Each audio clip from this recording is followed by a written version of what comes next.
Hello everyone, welcome back to my channel. आज है 15 अप्रैल और आज हम लोग पढ़ेंगे 15 अप्रैल के सभी इम्पॉर्टेंट करंट अफेयर्स के क्वेश्चंस को और साथ ही सभी क्वेश्चन से जुड़े इम्पॉर्टेंट फैक्ट्स भी डिस्कस करेंगे। तो चलिए स्टार्ट करते हैं आज का सेशन। आज का पहला सवाल है, अंतर्राष्ट्रीय मानव अंतरिक्ष उड़ान दिवस कब मनाया जाता है? तो हर साल अंतर्राष्ट्रीय मानव अंतरिक्ष उड़ान दिवस 12 अप्रैल को मनाया जाता है। दरअसल अंतरिक्ष में जाने वाले सबसे पहले व्यक्ति रूस के यूरी गागरिन थे, जिन्होंने 12 अप्रैल साल 1961 में पहली बार अंतरिक्ष की यात्रा की थी। साल 2011 में संयुक्त राष्ट्र महासभा ने मानव अंतरिक्ष की 50वीं वर्षगांठ के मौके पर 12 अप्रैल को अंतर्राष्ट्रीय मानव अंतरिक्ष उड़ान दिवस के रूप में मनाए जाने की घोषणा की। रूस की वेलेंटिना तेरेश्कोवा अंतरिक्ष में जाने वाली पहली महिला थी, जो कि साल 1963 में इन्होंने अंतरिक्ष की यात्रा की थी। अंतरिक्ष में जाने वाले पहले भारतीय व्यक्ति हैं राकेश शर्मा, जिन्होंने साल 1984 में अंतरिक्ष की यात्रा की थी, जबकि अंतरिक्ष में जाने वाली प्रथम भारतीय महिला हैं कल्पना चावला। तो आंसर हो जाएगा ऑप्शन डी, 12 अप्रैल। अब अप्रैल महीने के कुछ और इम्पोर्टेंट डेज और उनके थीम। तो भारतीय रिजर्व बैंक का स्थापना दिवस 1 अप्रैल को मनाया जाता है। केंद्रीय जांच ब्यूरो यानी कि सीबीआई का स्थापना दिवस भी हर साल 1 अप्रैल को मनाया जाता है। विश्व ऑटिज्म जागरूकता दिवस हर साल 2 अप्रैल को मनाया जाता है और साल 2025 के लिए इसकी थीम है न्यूरो डाइवर्सिटी को आगे बढ़ाना और संयुक्त राष्ट्र सतत विकास लक्ष्य। अंतर्राष्ट्रीय खदान जागरूकता दिवस हर साल 4 अप्रैल को मनाया जाता है और साल 2025 के लिए इसकी थीम है सुरक्षित भविष्य की शुरुआत यहीं से होती है। विश्व स्वास्थ्य दिवस हर साल 7 अप्रैल को मनाया जाता है और साल 2025 के लिए इसकी थीम है स्वस्थ शुरुआत आशापूर्ण भविष्य।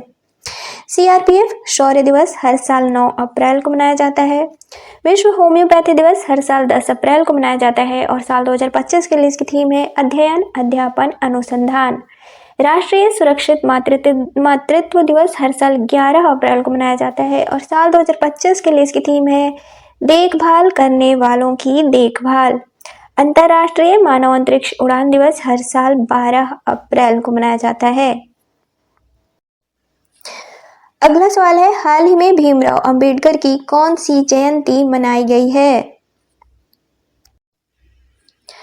तो आधुनिक भारत के जन्मदाता, अर्थशास्त्री, समाज सुधारक, राजनीतिज्ञ और भारत रत्न डॉक्टर भीमराव अंबेडकर की 14 अप्रैल साल 2025 को 135वीं जयंती मनाई गई है।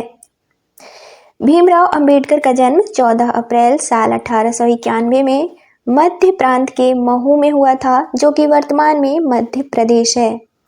इनका पूरा नाम था भीमराव रामजी अंबेडकर। इन्हें भारतीय संविधान का पिता कहा जाता है। ये भारत के पहले कानून मंत्री भी थे। 6 दिसंबर साल 1956 में दिल्ली में भीमराव अंबेडकर का निधन हो गया। साल 1990 में इन्हें मरणोपरांत भारत के सर्वोच्च नागरिक सम्मान भारत रत्न से सम्मानित किया गया। 14 अक्टूबर साल 1956 को इन्होंने बौद्ध धर्म ग्रहण किया। इनकी समाधि स्थल है चैत्यभूमि, जो कि मुंबई में स्थित है। इनकी प्रमुख पत्रिकाएं हैं मूकनायक, बहिष्कृत भारत, समता और जनता। इनके द्वारा लिखी गई प्रमुख पुस्तकें हैं एनिहिलेशन ऑफ कास्ट, बुद्ध और Karl Marx, the untouchable, Buddha and his Dhamma और the rise and fall of Hindu women. तो आंसर हो जाएगा 135वीं जयंती। अगला सवाल है, हाल ही में राष्ट्रीय समुद्री वरुण पुरस्कार से किसे सम्मानित किया गया है? तो हाल ही में 62वें समुद्र दिवस के मौके पर राजेश उन्नी, जो कि सिनर्जी ग्रुप के संस्थापक हैं, को राष्ट्रीय समुद्री वरुण पुरस्कार 2025 से सम्मानित किया गया है।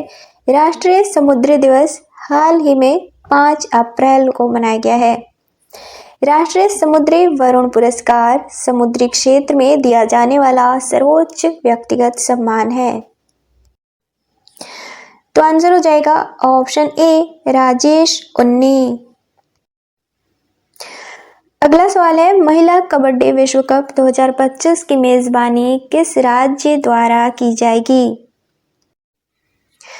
तो महिला कबड्डी विश्व कप 2025 इसका आयोजन 1 से 10 जून 2025 तक बिहार के राजगीर में किया जाएगा, जो कि राजगीर खेल परिसर के इंडोर हॉल में किया जाएगा।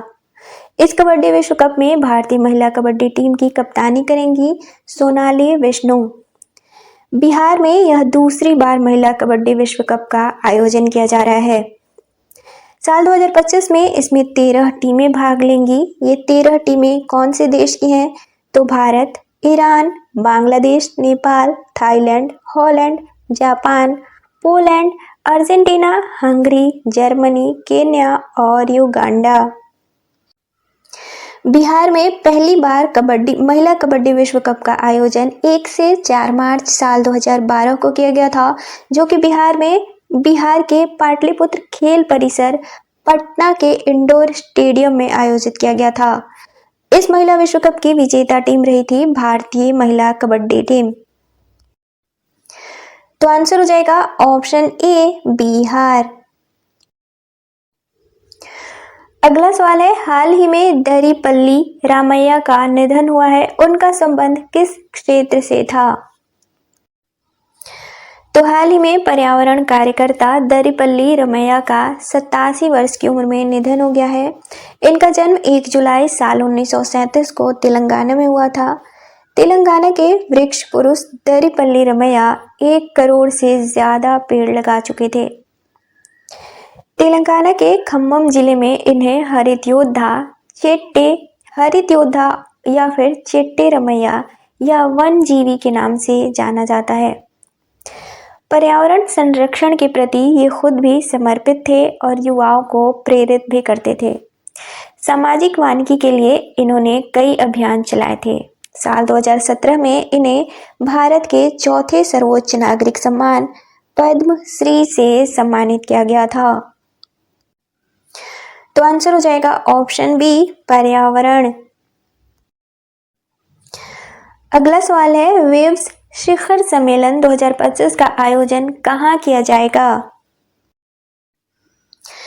तो वेव्स शिखर सम्मेलन 2025 इसका पूरा नाम है world audio visual and entertainment summit, यानी कि विश्व दृश्य श्रव्य और मनोरंजन शिखर सम्मेलन।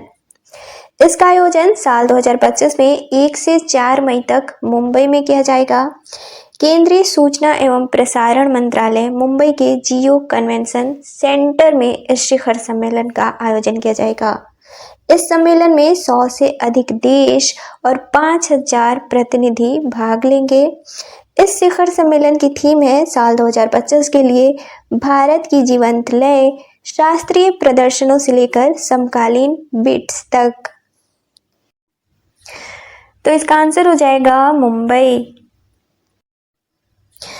अगला सवाल है, हाल ही में किस देश द्वारा दुनिया का पहला 3D प्रिंटेड ट्रेन स्टेशन बनाया गया है? तो हाल ही में जापान ने 3D प्रिंटेड ट्रेन स्टेशन बनाया है, जो कि 6 घंटे से कम समय में बनाया है। स्टेशन का नाम है हात्सुशिमा स्टेशन, जो कि जापान के अरीदा शहर में स्थित है।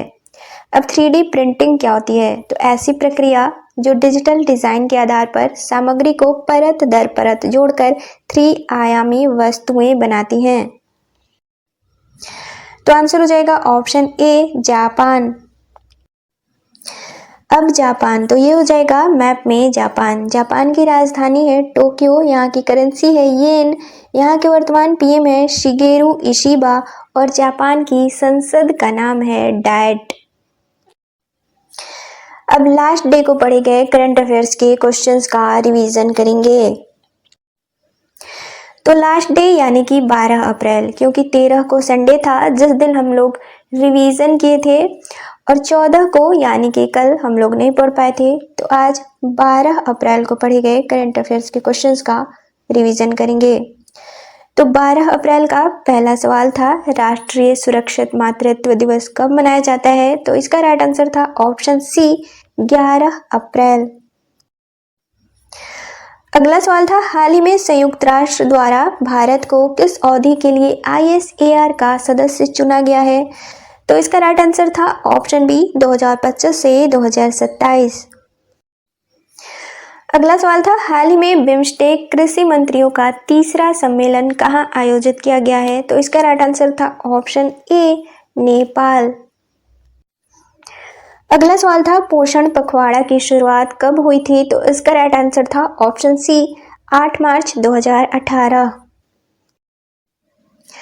अगला सवाल था, वैश्विक प्रौद्योगिकी शिखर सम्मेलन 2025 का उद्घाटन किसके द्वारा किया गया है? तो इसका राइट आंसर था ऑप्शन सी, एस जयशंकर। अगला सवाल था, हाल ही में किस देश द्वारा भारतीय प्रधानमंत्री को विजय दिवस परेड के लिए आमंत्रित किया गया है? तो इसका राइट आंसर था ऑप्शन बी, रसिया। और लास्ट क्वेश्चन था, हाल ही में राष्ट्रपति द्रौपदी मुर्मू को किस देश द्वारा डॉक्टरेट की मानद उपाधि से सम्मानित किया गया है? तो इसका राइट आंसर था ऑप्शन बी, स्लोवाकिया।